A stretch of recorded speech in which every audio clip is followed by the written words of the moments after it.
এক দেশের উপর হামলা মানি তিন দেশের উপর আক্রমণ।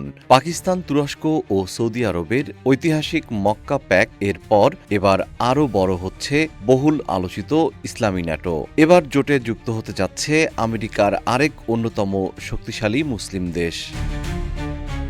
পাকিস্তান, তুরস্ক ও সৌদি আরবের যৌথ প্রতিরক্ষা চুক্তির পর এবার এই জোটে মিশরের যোগ দেওয়ার সম্ভাবনা তৈরি হয়েছে। তুরস্কের প্রেসিডেন্ট রিসেপ তাইয়েপ এরদোয়ান আল জাজিরাকে দেওয়া এক সাক্ষাৎকারে মিশরকে সম্ভাব্য নতুন সদস্য হিসেবে উল্লেখ করেছেন। জীবন অবাক না করলে কে করবে? 28% মিল্ক ফ্যাটের অবাক করার সাথে ফ্রেশ মিল্ক পাউডার। জীবন অবাক করুক প্রতিদিন।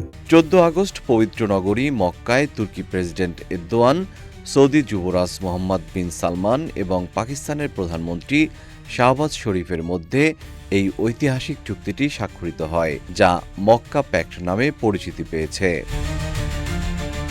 চুক্তি অনুযায়ী তিন দেশের যে কোনো একটির উপর বহিরাগত হামলা হলে সেটিকে তিন দেশের উপর হামলা হিসেবে বিবেচনা করে যৌথভাবে প্রতিরোধ করা হবে।